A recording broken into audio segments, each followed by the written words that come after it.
नमस्कार स्टूडेंट, आज की आपकी इस क्लास में आप सभी का स्वागत है। आज अपन को जो अपना जो चैप्टर चल रहा था, ठीक है ना, जो सेकंड चैप्टर है वो अपना चल रहा है। और आज अपन को क्या पढ़ना है? विद्युत अपघटन के नियम पढ़ना है। आज अपन को विद्युत अपघटन के नियम पढ़ना है। तो जो एक फैराडे नाम के साइंटिस्ट थे, तो उन्होंने विद्युत अपघटन से संबंधित अपने दो नियम प्रस्तुत किए थे। ठीक है, यहाँ पे चैप्टर का नाम है विद्युत रसायन। ठीक है, चैप्टर का नाम लिखे दे रहे विद्युत रसायन।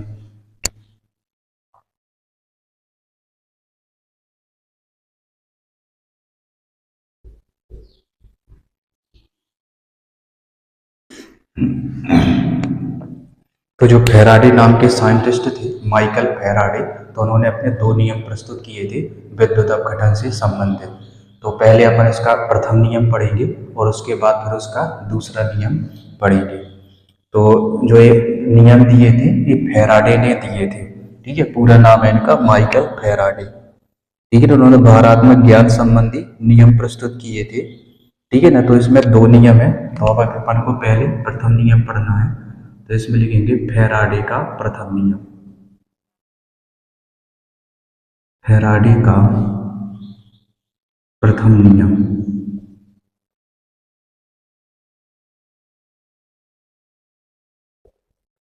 फैराडे का प्रथम नियम। तो प्रथम नियम क्या कहता है? प्रथम नियम कहता है कि किसी विद्युत अपघटन के फलस्वरूप प्रत्येक इलेक्ट्रोड पर मुक्त होने वाले पदार्थ की मात्रा विलयन में से प्रवाहित होने वाली विद्युत धारा के समानुपाती होता है। यानी कि मान के चलो कोई विद्युत अपघट है, ठीक है, तो जब उसका विद्युत अपघटन हो रहा होता है, पहले अपन लिख लेते हैं फिर उसको समझते हैं। ठीक है, पहले इसको क्या लिखे लेते हैं। किसी विद्युत अपघट के किसी विद्युत अपघट के किसी विद्युत अपघट के किसी विद्युत अपघट के विद्युत अपघटन के फलस्वरूप विद्युत अपघटन किसी विद्युत अपघटन के फलस्वरूप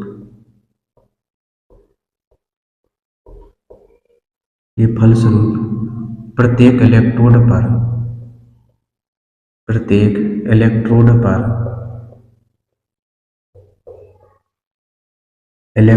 पर मुक्त होने वाले प्रत्येक इलेक्ट्रोड पर मुक्त होने वाले पदार्थ की मात्रा मुक्त होने वाले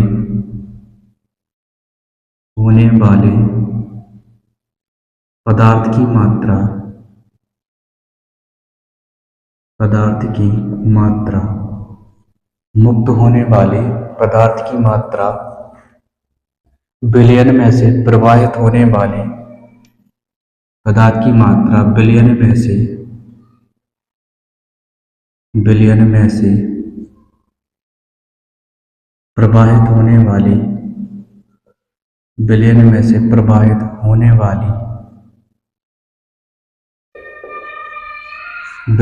से प्रवाहित होने वाली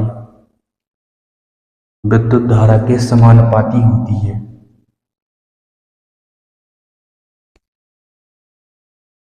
विद्युत धारा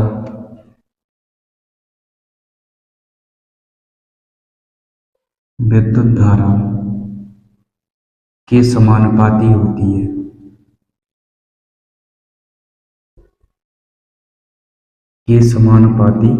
है। ये फैराडे का प्रथम नियम है, जो ये कहता है कि कोई विद्युत अपघट है, ठीक है, विलयन में क्या होगा, कोई ना कोई एक विद्युत अपघट होगा।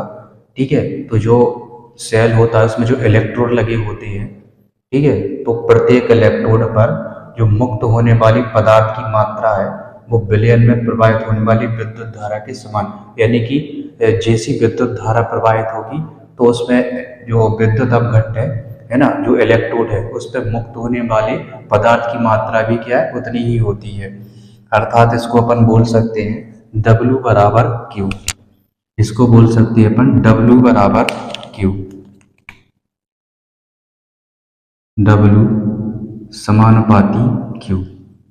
कहने का मतलब ये है कि जितनी अपन विद्युत धारा प्रवाहित करेंगे, ठीक है ना, आवेश उसमें जितने ज़्यादा जाएंगे तो उसमें जो पदार्थ की मात्रा है इलेक्ट्रोड पर उतनी ही ज़्यादा मुक्त होती है। यानी कि जैसे ही अपन विद्युत धारा उसमें प्रवाहित करेंगे वैसे ही उसमें क्या है, पदार्थ की मात्रा क्या है, मुक्त होगी। ठीक है, तो ये फैराडे का प्रथम नियम है। जब ये अपन समानुपाती चिन्ह हटाएंगे, ठीक है, तो ये कांस्टेंट आ जाएगा, कांस्टेंट आएगा W बराबर ZQ। W बराबर ZQ, ये क्या है, ये कांस्टेंट है। और Q बराबर होता है, Q बराबर होता है IT। ये आप फिजिक्स में इसको पढ़ चुके होंगे, Q बराबर IT होता है। तो Q की जगह पे अपन IT लिख देंगे। ठीक है, तो ये कुछ इस तरीके का हो जाएगा। ये हो जाएगा आपका,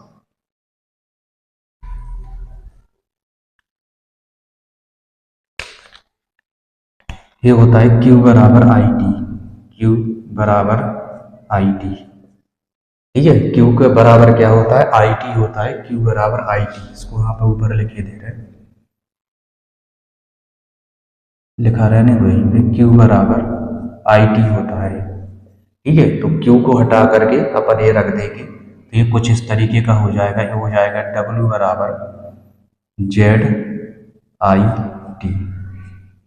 ठीक है, ZIT। तो ये क्या होता है, ये फैराडे का प्रथम नियम है। ठीक है, Q W बराबर ZIT, जहाँ पे W क्या है, पदार्थ की ग्राम में मात्रा है कि इलेक्ट्रोड पर कितने ग्राम पदार्थ क्या है उस पर मुक्त हुआ है। ठीक है, ये क्या है, ये पदार्थ की मात्रा है कि उस इलेक्ट्रोड पर पदार्थ कितना है ना वो हुआ है। ये प्रोपोर्शनलिटी कांस्टेंट यानी कि आनुपातिक स्थिरांक है। और I क्या है, विद्युत धारा है। और T क्या है, समय है। इसमें T क्या है, समय है।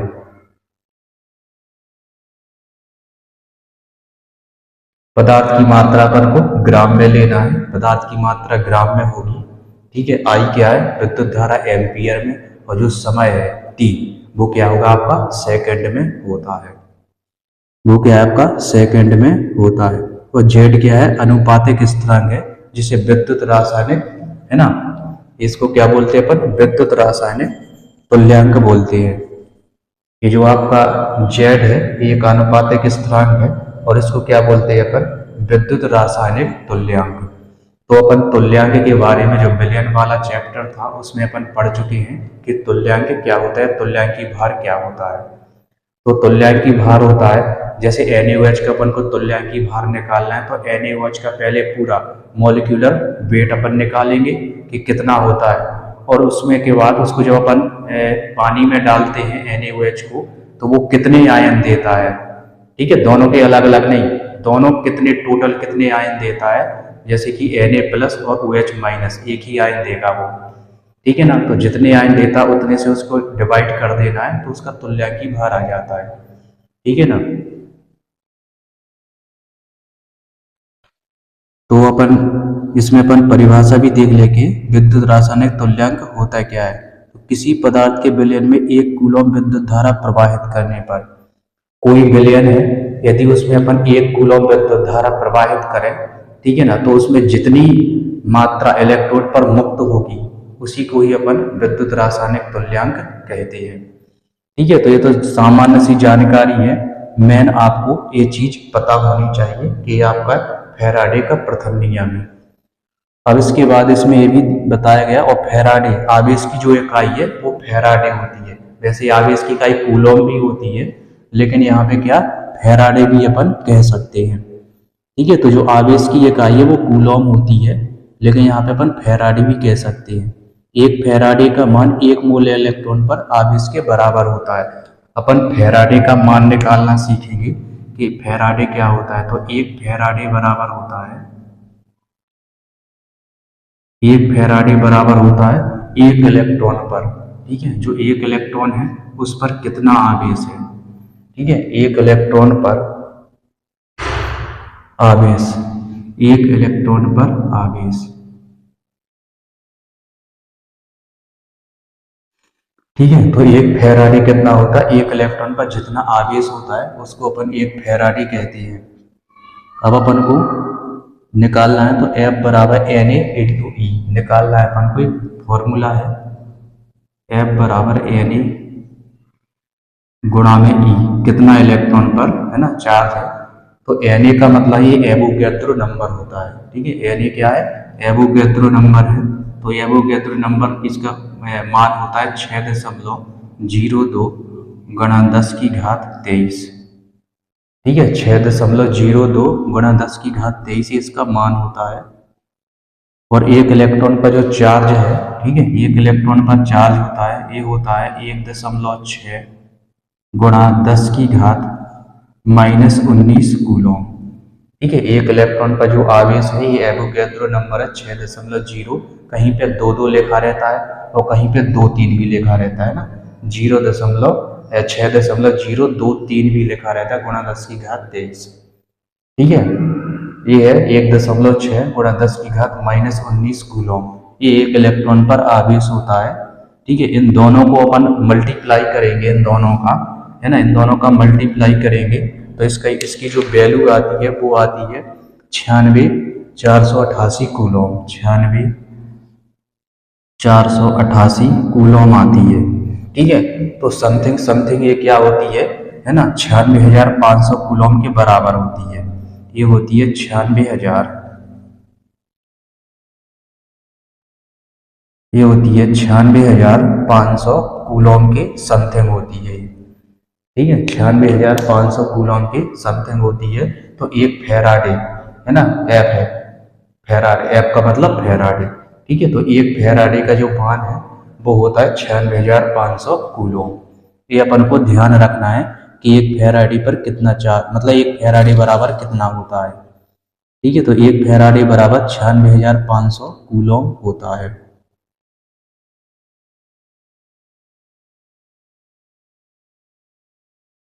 ठीक है, तो ये क्या है, फेराडे का विद्युत अपघटन का पहला नियम है। इसको अपन थोड़ा एक एग्जाम्पल के द्वारा भी अपन समझते हैं कि मान के चलिए कोई तत्व है जैसे कि एल्यूमिनियम है। ठीक है, तो एक मोल Al+3 आयन से एक मोल Ai बनाने के लिए 3 मोल इलेक्ट्रॉन अर्थात 3 फेराडे आवेश यानी कि आवेश की आवश्यकता होती है। यानी कि जितने उस पे आयन होंगे, ठीक है, जैसे मान के चलो एल्यूमिनियम है, ठीक है, एल्यूमिनियम है और इस पे +3 चार्ज होता है। ठीक है, जो एल्यूमिनियम है ये क्या होता है, 3 इलेक्ट्रॉन को बाहर करके ये +3 है ना, ये आयन बना लेता है।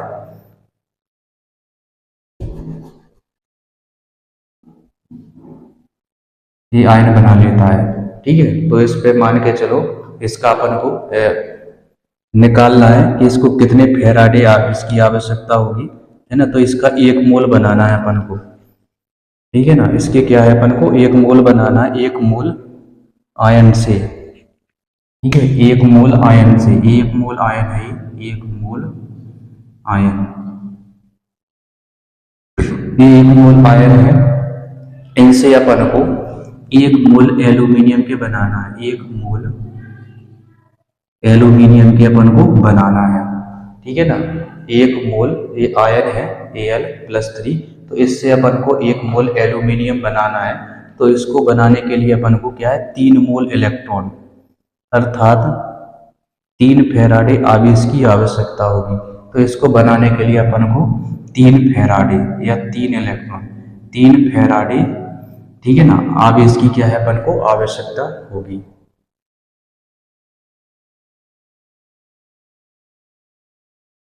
इसको अपन को 3 फेराडे आवेश की आवश्यकता होगी। एक फेराडे का चार्ज होता है 96,500 और 3 फेराडे चाहिए तो गुणा कर दो इसका 3 का। ठीक है, तो अपन को क्या है, एल्यूमिनियम का 1 मोल अपन को मिल जाएगा। अभी और आगे अपन सवाल करेंगे, है ना, तो आपको और अच्छे तरीके से इसको समझ में आ जाएगा। ठीक है, आगे अपन सवाल करेंगे तो और अच्छे से इसको ये समझ में आ जाएगा।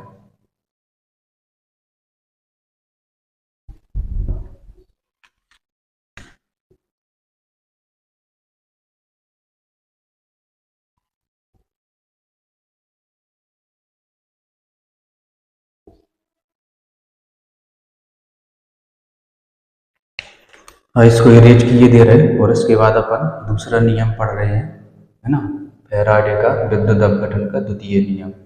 इसको हम इरेज किए दे रहे हैं।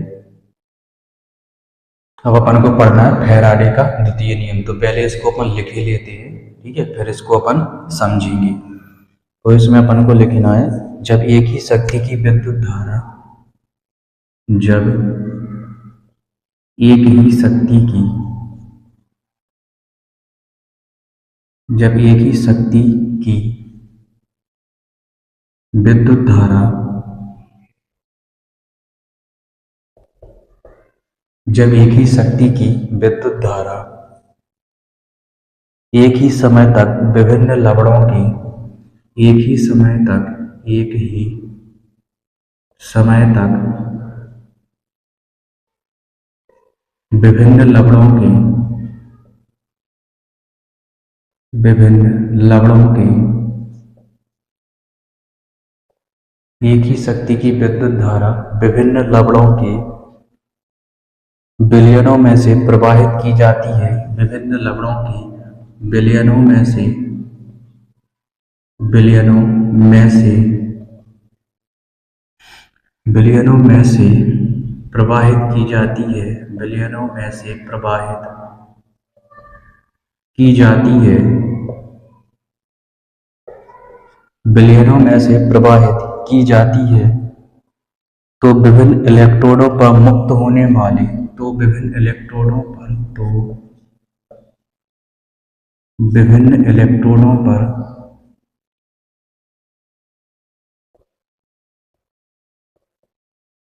तो विभिन्न इलेक्ट्रोडों पर मुक्त होने वाले पदार्थों की मात्राएं, मुक्त इलेक्ट्रोडों पर मुक्त होने वाले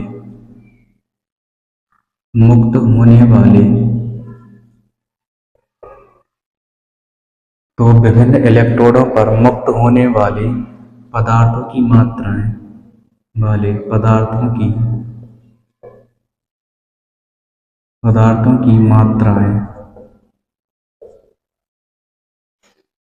की मात्राएं अपने अपने तुल्यांकी भारों के अनुपात में होती हैं, अपने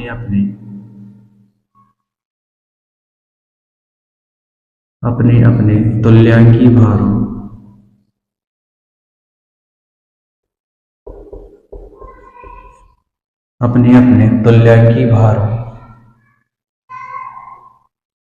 के अनुपात में होती हैं,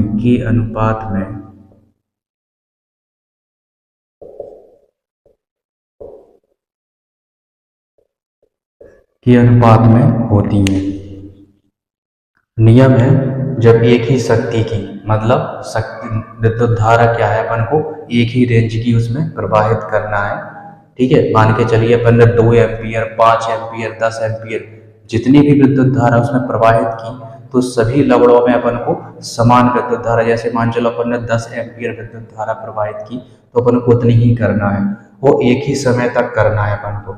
और विभिन्न लवणों मतलब 2 या 2 से अधिक अपन को विलयन लेना है, और उसमें अपन को एक ही समय पर एक ही रेंज की विद्युत धारा प्रवाहित करना है, ठीक है। तो क्या होता है, तो विभिन्न इलेक्ट्रोडों पर, जो इलेक्ट्रोड होंगे आपके एक सेल में 2 इलेक्ट्रोड होते हैं, ठीक है ना। तो मान के चलिए अपन ने 2 सेल लिए, 3 सेल लिए, ठीक है ना। तो उसमें जो अपन विद्युत धारा प्रवाहित करेंगे, ठीक है, तो इलेक्ट्रॉनों पर मुक्त होने वाले जो इलेक्ट्रोड है, उन पर मुक्त होने वाली जो पदार्थ की मात्रा है, वो अपने अपने तुल्यांकी भार के अनुपात में होती है। कहने का अब आपको इसमें तुल्यांकी भार पता होना चाहिए। वैसे तो हम विलयन वाले पार्ट में बता चुके हैं, प्रथम नियम में भी अभी हमने बताया था, वो यहाँ पे हम फिर से बता देंगे कि तुल्यांकी भार होता क्या है, ठीक है। तो जैसे मान के चलो अपन को NaOH का तुल्यांकी भार निकालना है, ठीक है। अपन को क्या निकालना है, NaOH का तुल्यांकी भार निकालना है। तो अपन कैसे निकालेंगे, तो पहले तो इसका अपन को वेट पता होना चाहिए, इस मॉलिक्यूल का पूरा वेट पता होना चाहिए कितना होता है, ठीक है। तो नहीं पता तो अपन निकाल सकते हैं। सोडियम का जो द्रव्यमान होता है वो होता है 23, ठीक है। सोडियम का द्रव्यमान होता है 23, प्लस ऑक्सीजन का होता है 16, हाइड्रोजन का होता है 1, ऐड कर दो तीनों को, 6 और 3 9 और 1 10, का 0, कैरी 1, 2, एक 3 और एक कैरी का 4, यानी कि 40 आ गया। ठीक है, इसका मॉलिक्यूलर वेट है वो 40 आ गया। ठीक है, और जब इसको अपन आयनित करते हैं या पानी में डालते हैं, है ना, तो ये इस प्रकार से टूटता है, Na प्लस और OH माइनस। ठीक है, तो टोटल अपन को ऐसे नहीं करना कि एक आयन जी है एक आयन जी, ऐसा नहीं करना है। एक देखना है कि अपन को इसके कितने आयन है, एक है। ठीक है, तो उसी से अपन को क्या है, इसको एक से इसको डिवाइड कर देना है। ठीक है, तो कितना आ जाएगा, 40 आ जाएगा। ठीक है, तो ये क्या होता है, ये तुल्यांकी भार होता है।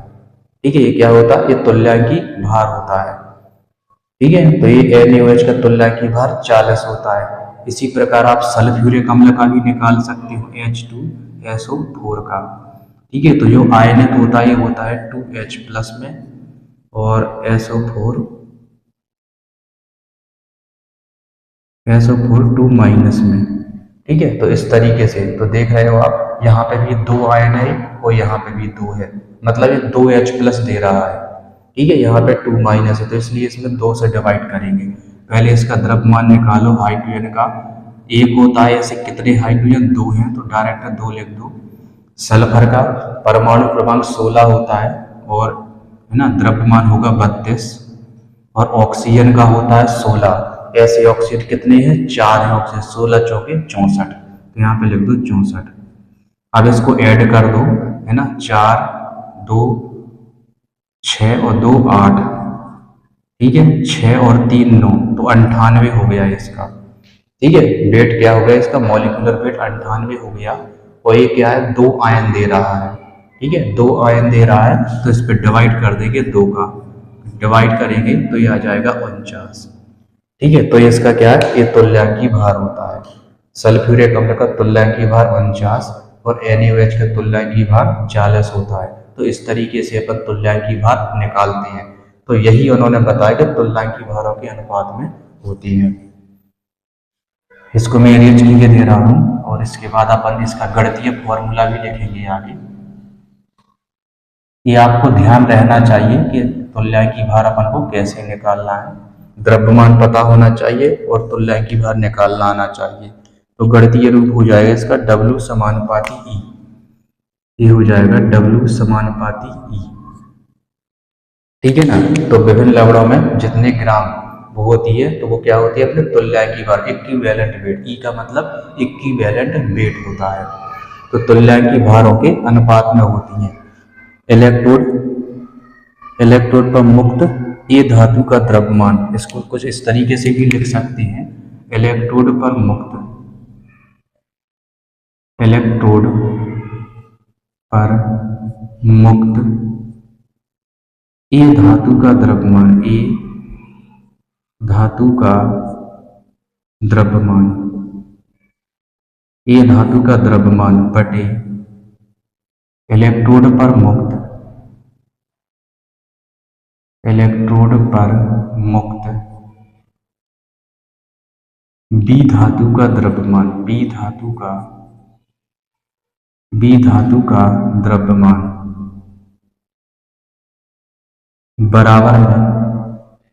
बराबर में अपन को लिखना है ए का तुल्यांकी भार बटे बी का तुल्यांकी भार। ए का तुल्यांकी भार बटे में बी का तुल्यांकी भार, बी का तुल्यांकी भार, ए का तुल्यांकी भार बटे में बी का तुल्यांकी भार। या इसको अपन लिख सकते हैं W1 upon W2, W1 upon W2 बराबर E1 upon E2, W1 upon W2 बराबर E1 अपॉन E2।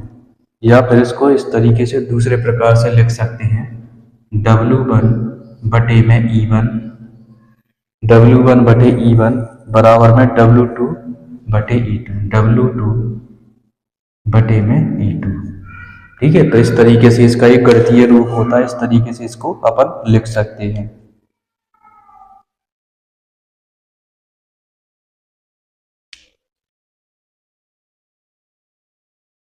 इस तरीके से अपन ने ये क्या है फैराडे का द्वितीय नियम अपन ने पढ़ा है। ये इसका गणितीय रूप होता है कि अपन को इस तरीके से इसको अपन को लिखना है, ठीक है। और जो ऐसे H2SO4 हमने 2 इलेक्ट्रॉन है तो वो एक एक करके इलेक्ट्रॉन देता है, मतलब जो H प्लस है ना, वो इकट्ठे 2 रिलीज नहीं करता, वो एक एक करके रिलीज करता है, ठीक है ना। पहले एक करेगा और उसके बाद 2 करेगा वो, ठीक है। तो कुछ सवाल दिए, हाँ उपयोग हैं इसके, फैराडे के विद्युत अपघटन के उपयोग, ठीक है। विद्युत अपघटन के उपयोग हैं तो पहला तो है तुल्यांकी भार निकालने में, ठीक है। और विद्युत रासायनिक तुल्यांक अपन कैसे निकालेंगे, ठीक है। सबसे पहले तुल्यांकी भार अपन कैसे निकालेंगे, ठीक है, या तुल्यांकी भार का मान अपन इसके द्वारा निकाल सकते हैं। और इसके अलावा इलेक्ट्रोड पर जो पदार्थ की मात्रा वो कितनी मुक्त हुई है वो अपन इस नियमों के द्वारा अपन कर सकते हैं, ठीक है। अब इसके बाद कुछ सवाल है, न्यूमेरिक सवाल है ना, तो एक आध दो अपन सवाल भी करते हैं, ठीक है। एक आध दो अपन सवाल भी करेंगे, तो मैं इसको इरेज किए दे रहा हूँ और इससे संबंधित कुछ सवाल दिए गए हैं न्यूमेरिकल, तो वो भी अपन सॉल्व करते हैं। तो ये कुछ सवाल है, निम्न में से कितने कूलॉम की आवश्यकता होगी, ये 2 अभिक्रियाएं दी गई हैं, ठीक है। तो इसमें अपन को निकालना है कि कितने कूलॉम की इसमें आवश्यकता होगी। तो सबसे पहले अपन पहला वाला निकालते हैं, ये वाला, ठीक है। तो इसमें अपन निकालेंगे तो जो 1 मोल है Al+3, ठीक है, 1 मोल Al, ये बना कैसे है, ठीक है। अपन इसको पहले लिखते, पहले अभिक्रिया लिखते कि ये बना कैसे है। इसमें क्या हुआ होगा, इसमें 3 इलेक्ट्रॉन या तो इसको बाहर कर दो, ठीक है, 3 इलेक्ट्रॉन इससे क्या है बाहर हुए हैं तब ये बना है। तो अगर अपन इसके से एल्यूमिनियम+3 है और इससे अपन को एल्यूमिनियम बनाना है तो इसमें क्या करेंगे 3 इलेक्ट्रॉन ऐड कर देंगे, ठीक है। तो चूंकि अपन को क्या करना है 1 मोल Al+3 से एल्यूमिनियम बनाना है, ठीक है। तो इससे पहले अपन एल्यूमिनियम बना लो कि कैसे बनेगा ये। तो ये बनेगा कुछ इस तरीके से, Al+3 है, ठीक है। इससे 3 इलेक्ट्रॉन बाहर गए हैं तो इसमें 3 इलेक्ट्रॉन ऐड कर दो, ठीक है। इसमें क्या कर दो 3 इलेक्ट्रॉन ऐड कर दो, ये कर दिए अपन ने 3 इलेक्ट्रॉन ऐड, तो ये बन जाएगा एल्यूमिनियम बन जाएगा ये, ठीक है। ये क्या बन गया, ये बन गया एल्यूमिनियम। यानी कि इसमें क्या है 3 इलेक्ट्रॉन की आवश्यकता है अपन को, ठीक है। ये Al+3 है ना, इससे अपन को ए बनाना है, ये भी 1 मोल है, ये भी 1 मोल है, ठीक है। तो इससे अपन को इसको बनाना है तो अपन को 3 इलेक्ट्रॉन की आवश्यकता होगी, ठीक है। अब अपन को पता है 1 इलेक्ट्रॉन पर आवेश 96,500 कूलॉम होता है, ठीक है ना, या बोल सकते अपन 1 फैराडे होता है। अब चूंकि इसको 3 इलेक्ट्रॉन चाहिए, ठीक है, और इससे अपन को जे बनाना है तो अपन को 3 फैराडे है ना कूलॉम की, या 96,500 3 बार कूलॉम की आवश्यकता होगी, ठीक है। तो आप समझ रहे कि मतलब 1 एल्यूमिनियम यानी कि 1 इलेक्ट्रॉन पर जो आवेश है, ठीक है, अगर अपन यहाँ पे लिखें 1 इलेक्ट्रॉन पर आवेश होता है, ये होता है 96,500 कूलॉम, ठीक है। तो ऐसे 3 इलेक्ट्रॉन है यहाँ पे, ठीक है। तो 3 इलेक्ट्रॉन है तो क्या करेंगे अपन 3 गुणा में 96,500 है ना, इसका मल्टीप्लाई कर देंगे अपन को, तो इतनी अपन को क्या है आवेश की आवश्यकता होगी इसमें, ठीक है। क्या है अपन को इतने आवेश की आवश्यकता होगी, ठीक है ना। तो कहने का मतलब अपन को इसमें 3 मोल इलेक्ट्रॉन चाहिए होंगे, है ना, 3 मोल, ये 3 है ना, तो 3 मोल इलेक्ट्रॉन चाहिए होंगे, है ना। तो अपन को इतने आवेश की आवश्यकता होगी, तो इससे अपन क्या है ये Al+3 से एल्यूमिनियम प्राप्त कर पाएंगे। इसी प्रकार ये दूसरा वाला है, दूसरा भी बोल रहा है 1 मोल अपन को Cu2 पॉजिटिव बना से अपन को कॉपर प्राप्त करना है, ठीक है। तो ये देखो ये बना कैसे है, ये बना है जब ये 2 इलेक्ट्रॉन को बाहर कर देगा तो ये Copper+2 बनता है, ठीक है। तो अपन को Copper+2 से कॉपर बनाना है, तो इसको क्या करो 2 इलेक्ट्रॉन इसमें ऐड करा दो, Cu2+ और प्लस में 2 इलेक्ट्रॉन इसमें ऐड करा दो तो ये कॉपर बन जाएगा, ठीक है ना। ये क्या है कॉपर बन जाएगा। इससे अपन को पता चल रहा इसको 2 इलेक्ट्रॉन चाहिए, यानी कि 2 इलेक्ट्रॉन की आवश्यकता होगी। 1 इलेक्ट्रॉन पर आवेश 96,500 और 2 इलेक्ट्रॉन पर आवेश हो जाएगा 2 गुणा 96,500 कूलम। ठीक है, तो इतने अपन को आवेश की आवश्यकता इसमें होगी। ठीक है, तो 1 मोल Cu2 प्लस बना है को कॉपर में परिवर्तित करने के लिए अपन को 2 इलेक्ट्रॉन या फिर 2 गुणा 96,500 कूलम की आवश्यकता होगी। ठीक है, तो आई होप आपको ये समझ में आया होगा।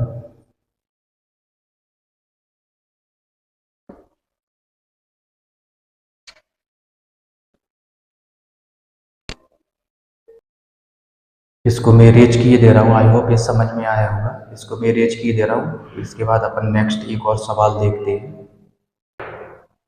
इसके बाद अपना नेक्स्ट सवाल है, ठीक है, इसके बाद अपना ये नेक्स्ट सवाल है। क्या बोल रहा है? ये बोल रहा है कि NiNO3 2 है ना, क्या होल ट्वाइस, यानी कि निकल नाइट्रेट। ठीक है, क्या है ये? निकल नाइट्रेट है।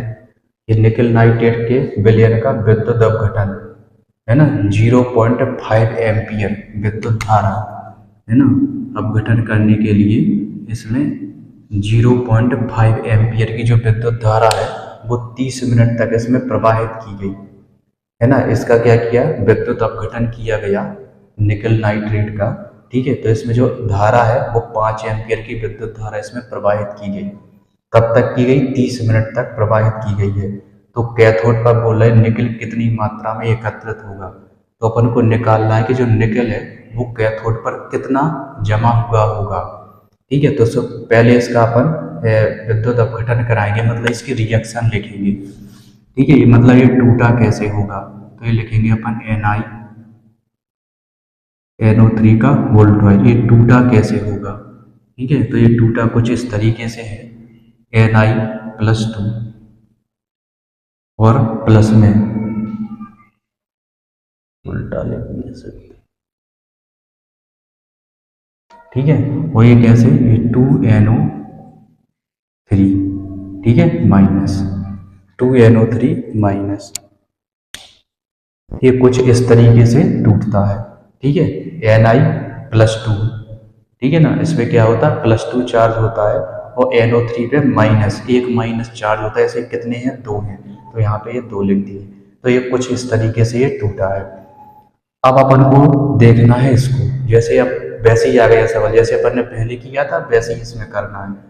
ये बना कैसे है? ये बना है जब इसके 2 इलेक्ट्रॉन बाहर हो गए है ना, तो ये Na+2 बन गया। ठीक है, 2 इलेक्ट्रॉन इसके बाहर हो गए तो Na+2 बन गया। अब इसमें क्या करना है आपको? इसको अपन को Na बनाना है। Na+2 है तो उसको Na बनाना है, तो इसमें 2 इलेक्ट्रॉन ऐड कर दो। इसमें क्या करो? 2 इलेक्ट्रॉन इसमें ऐड कर दो। Na+2 में प्लस में 2 इलेक्ट्रॉन ऐड कर दो तो ये बन जाएगा Na, यानी कि निकल बन जाएगा ये। ठीक है, ये क्या बन गया? निकल बन गया। यानी कि इससे अपन को J बनाने के लिए 2 इलेक्ट्रॉन चाहिए। ठीक है, कितने चाहिए? 2 इलेक्ट्रॉन अपन को चाहिए। अब अपन को विद्युत धारा निकालना है। ठीक है, मतलब आवेश की मात्रा अपन को निकालना है कि कितना आवेश इसमें है। ठीक है, तो विद्युत धारा Q बराबर IT होता है ना, तो अपन लिखेंगे विद्युत धारा Q बराबर IT है ना। तो इससे अपन को Q निकल आएगा। तो I कितनी है अपनी? I मतलब विद्युत धारा एम्पियर में कितनी है? 5 है। 5 लिख दो डायरेक्ट, 5.0 है तो डायरेक्ट 5 लिख दो। और समय कितना है अपना? समय है 30 मिनट। अपन को सेकंड में लेना है। ठीक है ना, टाइम कितना लेना है? सेकंड में लेना है। तो इसको कर दो 30 और गुणा में 60 कर दो। ठीक है, तो समय अपना क्या है? सेकंड में आ जाएगा। इसको करो कैलकुलेट, है ना। तो 6 6 18 18 5 90। ठीक है, 6 18 18 5 90 और एक ये 0, सॉरी 30 3 नहीं है 30 लिखना है यहाँ पे 30 है ना। 30 मिनट है ना, 30 तो 30 लिखना है और यहाँ पे गुणा कर देना 60 का, क्योंकि सेकंड में बदलना है अपन को। तो इसका अपन गुणा करेंगे 6 18 1800 18 5 90, ये आ जाएगा 9000। ठीक है, 9000 कूलॉम आ जाएगा, 9000 कूलॉम। ठीक है, विद्युत धारा की जो मात्रा 9000 कूलॉम ये आ जाएगी। अब अपन को क्या करना है,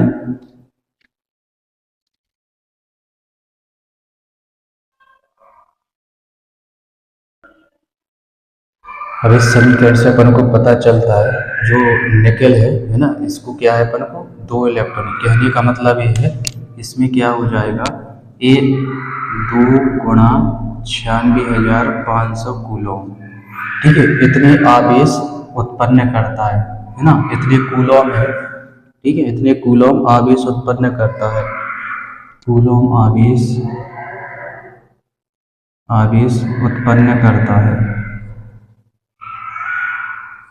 कूलम आवेश उत्पन्न करता है। तो इसका जो द्रव्यमान होगा निकेल का, ठीक है, निकेल का एटॉमिक मास होता है 58 ठीक है 58.5 होता है इसका, ठीक है, इसका वेट कितना हो 58.5 होता है। तो जब इतने आवेश इतने उत्पन्न करता है, इतने आवेश उत्पन्न करता है इतने, ठीक है, तो अपन को निकालना है 9,000 कूलम पे। अभी अपन ने निकाला 96,500 गुणा 2 कूलम पे इतना उत्पन्न मतलब पदार्थ होता है, ठीक है, ये इसका वेट होता है इसका निकेल का। तब इतने पे अपन को निकालना है, इतने पे क्या होगा, तब अपन को निकालना है कितने 9,000 पे, ठीक है, 9,000 पे निकालना है अपन को। तो इसको अपन कर देंगे 58.5 गुणा में 9,000 और बटे में अपन को कर देना है ये 2 गुणा 96,500, ठीक है, 96,500। इसको जब अपन कैलकुलेट करेंगे ग्राम निकेल, यहाँ पे लिख दो ग्राम निकेल, यहाँ पे लिख दो इतने ग्राम निकेल। अब इसको अपन सॉल्व कर देंगे, ठीक है, इसको अपन सॉल्व करेंगे तो ये आ जाएगा अपना 2.73 ग्राम निकेल, ये आ जाएगा 2.73 ग्राम निकेल, ठीक है, ये आंसर आ जाएगा आपका, ठीक है। इसको आप लोग सॉल्व कर लेना है, ठीक है, ये क्या है, ये सॉल्व कर लेना आप लोग,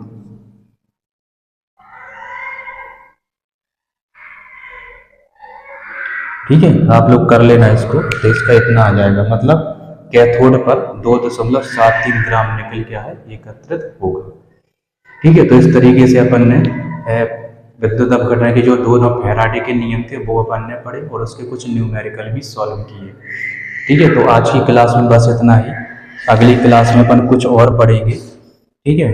तो आज की क्लास अपनी यहीं पे समाप्त करते हैं। आप इसी प्रकार से हंसते रहिए, खेलते रहिए, मुस्कुराते रहिए, पढ़ते रहिए। वीडियो अच्छा लगे तो अपने दोस्तों के साथ जरूर शेयर कीजिए। नमस्कार।